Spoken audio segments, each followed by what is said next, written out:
बिस्मिल्लाहिर्रहमानिर्रहीम। Welcome to my channel. आज की ये वीडियो सूरह अनफाल रुकू नंबर 10 में आयत 73 से 75 पर मबनी है। आयत नंबर 73, वल्लज़ीना कफ़रू बअदुहुम औलियाउ बअद, और जो लोग काफिर हैं वो भी एक दूसरे के रफीक हैं। इल्ला तफ़अलूहु तकुन फितनातुन फिल अर्दी व फसादुन कबीर, तो मोमिनो अगर तुम ये काम नहीं करोगे तो मुल्क में फितना बर्पा हो जाएगा और बड़ा फसाद मचेगा। इस आयत मुबारका के मुताबिक काफिर लोग आपस में एक दूसरे के वली हैं। वली के काम मफहूम के मुताबिक इसमें विरासत भी दाखिल है और मामलात की वलायत और सरपरस्ती भी। इस आयत से मालूम हुआ कि काफिर लोग आपस में एक दूसरे के वारिस समझे जाएंगे और तकसीम वरासत का जो कानून उनके मजहब में राइज है, उनकी वरासत के मामला में उसी कानून को नाफिज किया जाएगा। इस आयत मुबारका के आखिरी हिस्से में ये तंबीह की जा रही है कि इन अहकाम की खिलाफ वर्जी से ज़मीन में फितना और फसाद फैलेगा।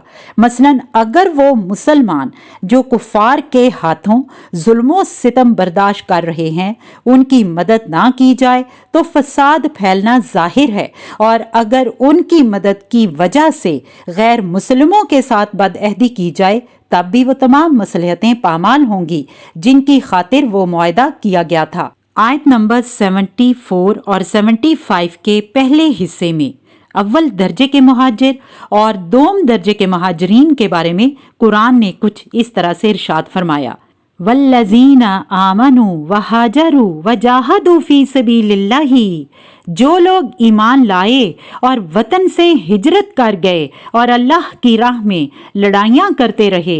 वल्लज़ीना आवऊ व नसरू उलाइका हुमुल मोमिनूना हक्का, और जिन्होंने हिजरत करने वालों को जगह दी और उनकी मदद की, यही लोग सच्चे मुसलमान हैं।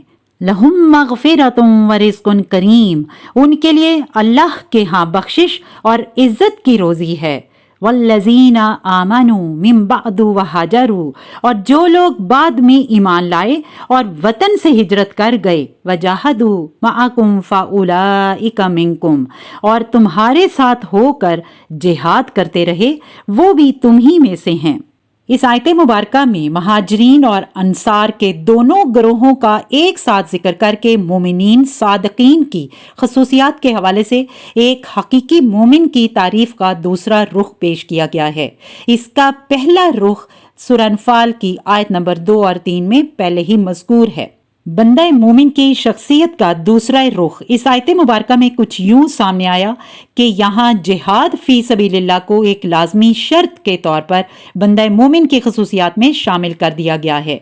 यही वजह है कि वो लोग अव्वल दर्जे के मुहाजिर करार पाए जिन्होंने सुलह हुदैबिया से कबल हिजरत की, और दोम दर्जे के मुहाजिरीन उनको करार दिया जिन्होंने सुलह हुदैबिया के बाद हिजरत की, और इसकी वजह से उनके उखरवी दर्जात में फ़र्क होगा, मगर अहकाम दुनिया में उनका हुक्म वही है जो मुहाजिरीन अव्वलीन का है कि वो एक दूसरे के वारिस हैं। इसलिए मुहाजिरीन को खिताब करके इरशाद फरमाया गया, फ़उलाइका मिनकुम, यानी ये दूसरे दर्जे के मुहाजिरीन भी तुम्हारे ही ज़िम्रे में शामिल हैं। इसलिए वरासत के अहकाम में भी उनका हुक्म आम मुहाजिरीन की तरह है। व उलुल अरहामी बअदुहुम औला बिबअदिन फी किताबिल्लाही, और रिश्तेदार अल्लाह के हुक्म की रूह से एक दूसरे के ज्यादा हकदार हैं। इन्नल्लाह बिकुल्लि शैइन अलीम, कुछ शक नहीं कि अल्लाह हर चीज से वाकिफ है।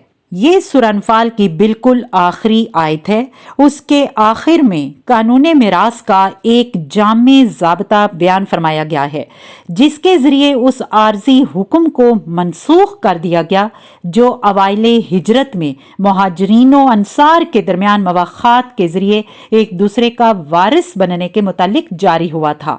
उलू अरबी ज़ुबान का लफ्ज़ है जिसके मायनी साहिब के हैं, यानी उलुल अक़ल अकल वाले, उलुल अमर अमर वाले, इसीलिए यहाँ पर उलुल अरहाम का लफ्ज़ इस्तेमाल हुआ है। अरहाम राहिम की जमा है जिसके मायनी खून के रिश्तेदार, यानी शरीयत के कवानीन में खून के रिश्ते मुकद्दम रखे गए हैं। मसलन वरासत का कानून خون کے رشتوں کو بنیاد بنا کر ترتیب دیا گیا ہے۔ اسی طرح شریعت کے تمام قواعد و ضوابط میں رحمی رشتوں کو اپنی ایک ترجیحی حیثیت حاصل ہے۔ چنانچہ خون کے رشتوں کی ان قانونی ترجیحات کو بھائی چارے اور ولایت کے تعلقات کے ساتھ گڈ نہ کیا جائے۔ یقیناً اللہ ہر چیز کا علم رکھتا ہے۔ بارک اللہ لی ولکم فی القرآن العظیم ونفعنی وإیاکم بالآیات والذکر الحکیم، آمین یا رب العالمین۔